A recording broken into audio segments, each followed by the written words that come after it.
Bakit mahalaga ang tamang tinapay para sa malakas na binti kahit 90 anyos?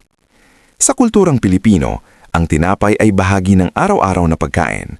Pero alam mo ba, hindi lahat ng tinapay ay pareho ang benepisyo, lalo na sa mga senior citizens na nangangailangan ng dagdag na nutrisyon para sa lakas ng mga kalamnan sa binti at pangkalahatang mobility. Habang tumatanda ang katawan, bumaba ang muscle mass at bone density, kaya mahalaga ang pagpili ng carbohydrates at protina na hindi lamang nagbibigay ng enerhiya, ngunit tumutulong din sa pagpapatibay ng mga kalamnan. Sa isang pag-aaral na isinagawa sa mga matatanda, natuklasan na ang mas mataas na konsumo ng whole grain bread ay may ugnayan sa mas malakas na muscle strength, habang ang madalas na pagkain ng puting tinapay ay nauugnay sa mas mababang lakas ng mga kalamnan, isang kondisyon na kilala bilang sarcopenia.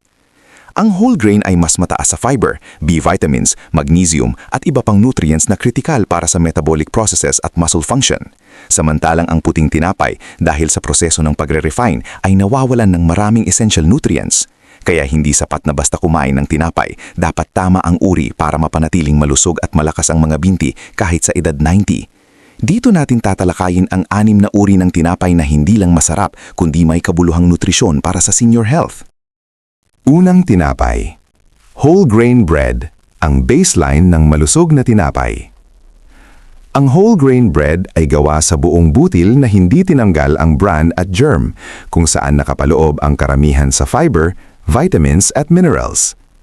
Ito ang dahilan kung bakit maraming health experts ang nagtuturing sa whole grain bilang pinaka-nutritive base na tinapay para sa pangmatagalang kalusugan.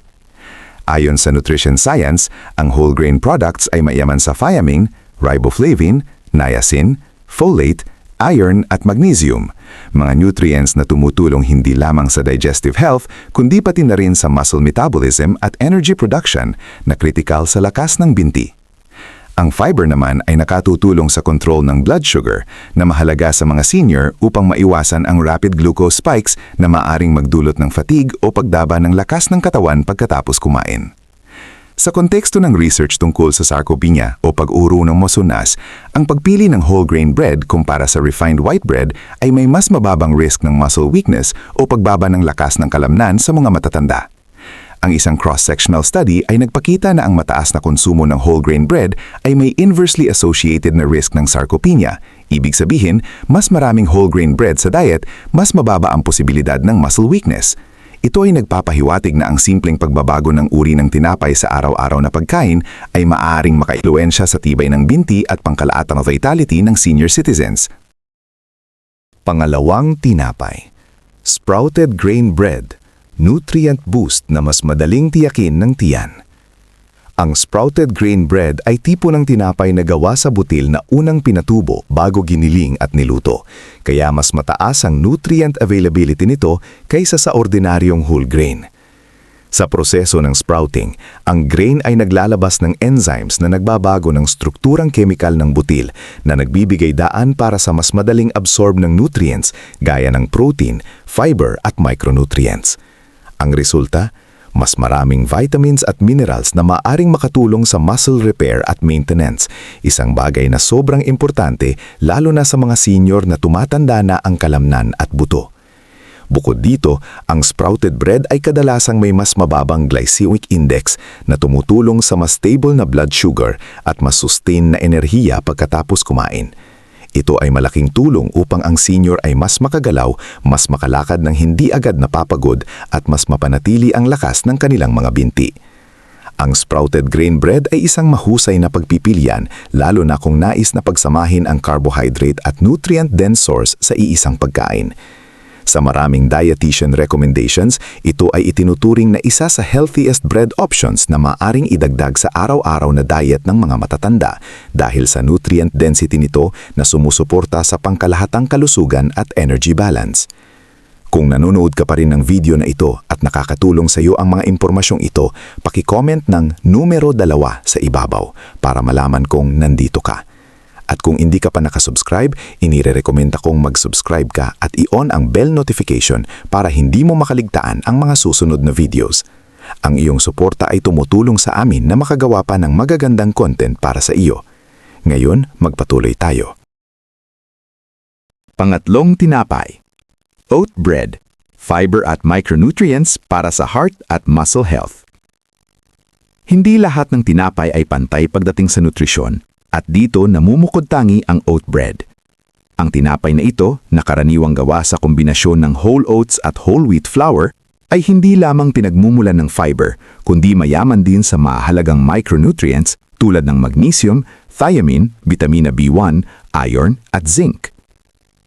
Ayon sa mga pag-aaral sa nutrisyon at gerontology, ang mga mineral na ito ay may mahalagang papel sa muscle contraction, nerve function, immune defense at maayos na daloy ng dugo, mga aspetong kritikal lalo na sa kalusugan ng mga senior. Ang pinakakilalang benepisyo ng oats ay ang beta-glucan, isang uri ng soluble fiber na suportado ng maraming clinical studies. Ipinapakita ng pananaliksik na ang regular na pagkonsumo ng beta-glucan ay nakakabawas ng bad LDL cholesterol at nagpapabuti ng cardiovascular health. Kapag mas malusog ang puso, mas maayos ang sirkulasyon ng dugo, na nangangahulugang mas maraming oxygen at sustansya ang naaabot ng mga kalamnan, lalo na ang mga kalamnan sa binti na mahalaga sa paglalakad at balanse. Para sa mga senior, malaking tulong din ang oat bread sa pagkontrol ng blood sugar. Dahil mabagal itong tunawin, mas iwas sa biglaang pagtaas at pagbaba ng asukal sa dugo, na karaniwang nagdudulot ng panghihina at madaling pagkapagod. Kapag mas stable ang energy levels, mas nagiging aktibo ang isang nakakatanda. Mas madalas maglakad, mag-ehersisyo at gumalaw araw-araw. Ipinapakita ng mga pag-aaral na ang regular na pisikal na aktibidad kasabay ng tamang nutrisyon ay susi sa pagpapanatili ng muscle mass at lakas ng binti habang tumatanda. Dahil sa balanseng kombinasyon ng fiber, vitamins at minerals, ang oat bread ay hindi lamang simpleng tinapay. Ito ay praktikal at siyentipikong suportadong pagkain para sa mga senior na nagnanais ng mas mahabang buhay, mas malakas na binti at mas malayang pagkilos araw-araw. Pang-apat na tinapay, flaxseed bread, omega-3, fiber at anti-inflammatory support. Ang tinapay na may flaxseed ay hindi lamang pangkaraniwang alternatibo sa puting tinapay. Ito ay isang nutritional powerhouse na suportado ng modernong siyensya. Ang pangunahing lakas ng flaxseed bread ay ang mataas nitong taglay na alpha-linolenic acid o ALA, isang uri ng plant-based omega-3 fatty acid na napatunayang may anti-inflammatory properties ayon sa maraming pag-aaral sa nutrition at aging. Habang tumatanda ang katawan, mas tumitindi ang chronic inflammation na isang tahimik na dahilan ng pananakit ng kasukasuan, panghihina ng kalamnan at pagbaba ng mobility. Sa puntong ito, napakahalaga ng pagkaing may natural na panlaban sa pamamaga. Bukod sa omega-3, ang flaxseed bread ay sagana rin sa dietary fiber, parehong soluble at insoluble fiber. Ayon sa mga pag-aaral, ang fiber ay tumutulong sa pag-stabilize ng blood sugar, pagpapabuti ng digestion at pagbabawas ng insulin spikes. Para sa mga senior, ang stable na blood sugar ay nangangahulugang mas tuloy-tuloy na enerhiya, mas kaunting panghihina pagkatapos kumain at mas magandang kakayahang gumalaw at mag-ehersisyo. Ang fiber din ay may papel sa gut health na direktang konektado sa immune system at overall vitality. Ipinapakita rin ng research na ang flaxseed ay may lignans, mga plant compounds na may antioxidant effect na tumutulong labanan ang oxidative stress, isa pang salik sa muscle degeneration at pagtanda ng mga tissue. Kapag pinagsama ang omega-3, fiber at antioxidants, nagiging mahalagang bahagi ang flaxseed bread ng isang anti-aging diet. Sa kabuuan, ang flaxseed bread ay hindi lang pampabusog. Ito ay isang functional food na sumusuporta sa lakas ng binti, kalusugan ng kasukasuan, maayos na metabolismo at aktibong pamumuhay habang tumatanda.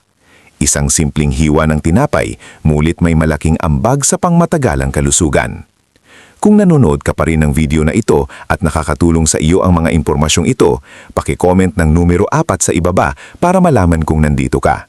At kung hindi ka pa nakasubscribe, inirekomenda kong mag-subscribe ka at i-on ang bell notification para hindi mo makaligtaan ang mga susunod na videos. Ang iyong suporta ay tumutulong sa amin na makagawa pa ng magagandang content para sa iyo. Ngayon, magpatuloy tayo. Panglimang tinapay, rye bread, para sa mas mababang blood sugar spike at pangmatagalang enerhiya. Ang rye bread ay isang uri ng tinapay na lalong kinikilala ng mga eksperto sa nutrisyon bilang kapaki-pakinabang para sa mga senior, lalo na sa aspeto ng blood sugar control at sustained energy. Ayon sa maraming proven research, ang whole grain rye bread ay may mas mataas na dietary fiber, lalo na ang soluble fiber, kumpara sa karaniwang puting tinapay o refined wheat bread.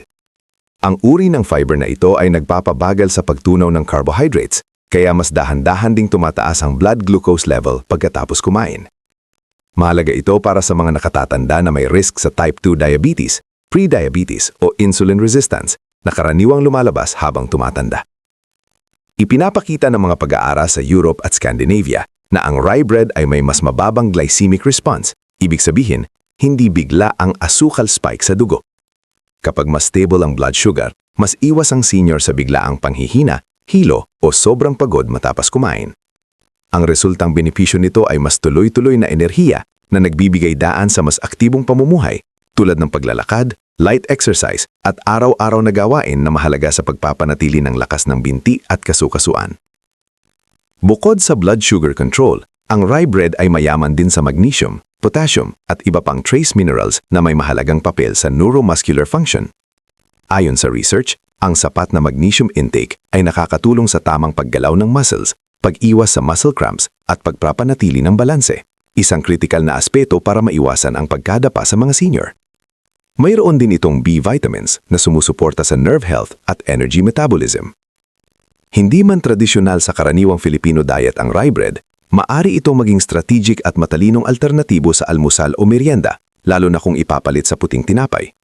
Kapag sinamahan ng protina tulad ng itlog, isda o peanut butter, mas lalo nitong napapahusay ang blood sugar stability. Sa kabuuan, ang rye bread ay hindi lamang simpleng tinapay. Ito ay isang scientifically supported food choice na tumutulong sa pangmatagalang lakas, balanse at kalusugan ng mga senior. Pang-anim na tinapay, high-protein bread, dagdag protina para sa muscle maintenance ng seniors. Para sa mga senior, hindi na sapat ang carbohydrates lamang upang mapanatili ang lakas ng katawan.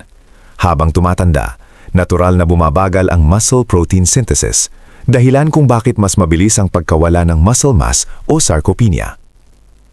Ayon sa maraming proven research sa nutrisyon at geriatrics, ang sapat at regular na protina ay mahalaga upang mapanatili ang lakas ng mga binti, balanse at kakayahang gumalaw sa araw-araw.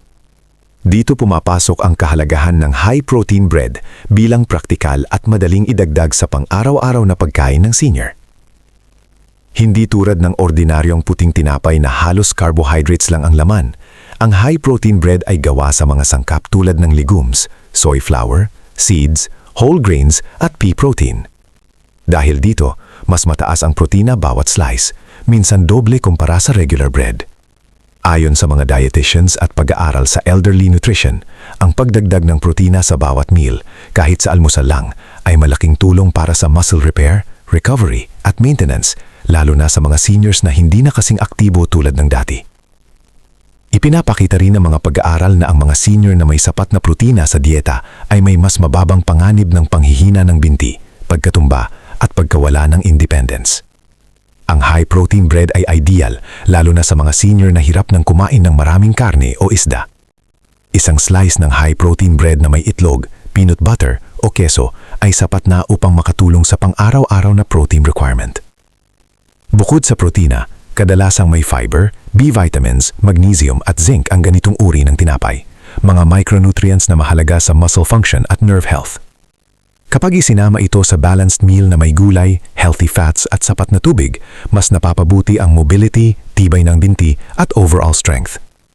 Sa kabuuan, ang pagpili ng high-protein bread ay isang simpleng, ngunit epektibong hakbang para sa mga senior na gustong manatiling aktibo, matatag ang lakad at malakas ang katawan, kahit maumabot na sa edad na 80, 90 o higit pa.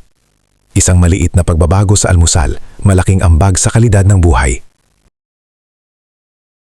Pangwakas na kaisipan, ang tinapay ay bahagi ng mas malawak na healthy lifestyle. Sa huli, mahalagang maunawaan na ang pagpili ng tamang tinapay ay hindi isang himala o instant na solusyon sa panghihina ng katawan.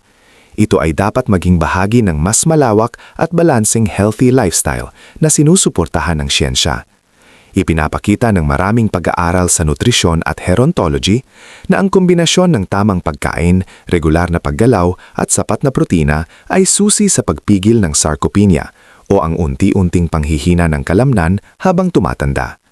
Ayon sa mga pananaliksik, ang whole grain at nutrient-dense breads ay mayaman sa fiber, B vitamins, magnesium at plant protein, mga sustansyang mahalaga sa muscle metabolism, nerve function at energy production ng katawan.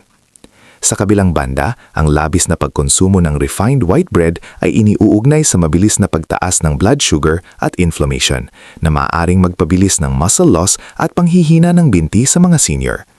Kaya't ang mas matalinong pagpili, gaya ng whole grain, sprouted, oat, flaxseed, rye at high-protein breads ay napatunayang mas kapaki-pakinabang, lalo na kung isinasabay sa sapat na protina, gulay at regular na ehersisyo tulad ng paglalakad at light strength training. Ipinapakita ng ebidensya na kahit ang mga senior na nasa edad 80 o 90 pataas ay maaari pang magpanatili ng lakas at mobility sa tamang lifestyle choices.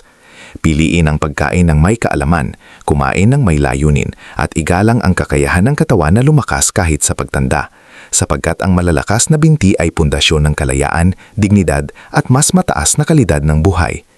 Kung nagustuhan mo ang video na ito at nakatulong ito sa iyo, mangyaring i-like, mag-subscribe at i-share. Ang inyong suporta ay tumutulong sa amin na patuloy na gumawa ng magagandang content upang kayo ay mabigyan ng kaalaman at inspirasyon. Salamat sa panonood at inaasahan naming makita kayo sa susunod na video.